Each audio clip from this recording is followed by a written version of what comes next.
Les activités majeures du diable à la fin des temps consistera à amener l'Église dans une telle position qu'elle ne pourra pas fonctionner et que sa puissance sera neutralisée, ainsi que son témoignage et son influence. Parce que la puissante réalité de l'absolue satisfaction de Dieu aura été affaiblie. De manière concrète, c'est cet aspect de l'assurance du salut qui est contesté dans les croyants. Beaucoup parmi vous n'ont probablement pas de problème concernant cette question, mais je doute que vous parveniez au bout de votre course sans subir un seul des assauts perfides de l'ennemi dans le but de saper votre ferme assurance. Il se peut qu'il ne vise pas directement l'assurance du salut, il peut s'insinuer d'une autre manière pour saper votre confiance en Dieu, ou même pour voler vos convictions à l'égard de Dieu et les voiler. Mais c'est cela qui est le cœur et la nature même de la bataille de la foi. Nous devrons être confrontés à cette bataille de la foi jusqu'au terme de notre voyage. En réalité, elle deviendra de plus en plus sévère et intense.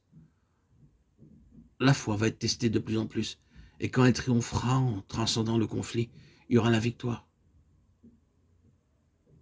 Sur quel terrain la foi sera testée? C'est sur le terrain de notre relation même avec Dieu et de l'attitude de Dieu envers nous que la foi sera mise à l'épreuve. La concentration des forces de l'ennemi va interférer dans notre relation avec Dieu.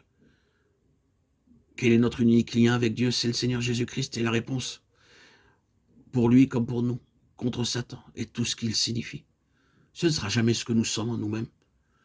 Si vous pensez un jour parvenir à satisfaire Dieu en vous-même, en ce qui concerne la justice, vous serez confronté à d'affreuses désillusions et à de nombreuses déceptions. Jamais nous ne pourrons satisfaire Dieu par nous-mêmes, que ce soit partiellement ou plus pleinement. La puissance de l'Église réside dans la foi au Seigneur Jésus. Le lien avec Dieu, c'est le Seigneur Jésus comme étant la satisfaction de Dieu et la réponse de Dieu à Satan, l'accusateur.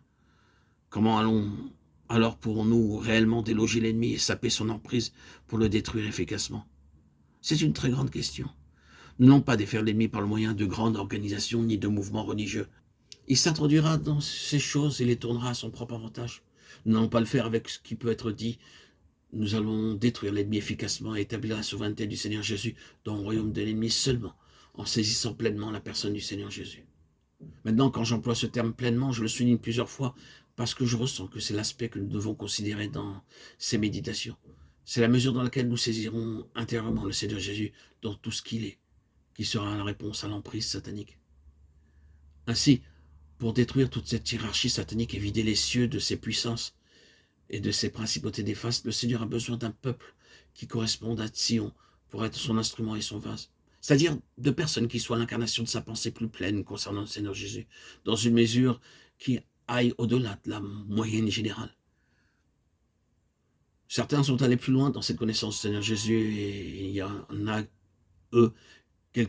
en eux quelque chose de plus grand concernant Dieu et son Fils.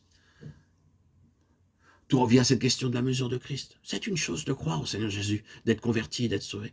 C'est une chose glorieuse au commencement, mais cela seul ne vous permettra pas de traverser victorieusement tout ce que vous devez rencontrer. Si vous êtes réellement placé dans les mains du Seigneur, il vous montrera qu'en raison d'un besoin intérieur, vous aspirerez à connaître son Fils de plus en plus. Le cours normal d'une véritable vie chrétienne gouvernée par le Saint-Esprit sera de parvenir à un accroissement constant de Christ, à une découverte croissante de Christ.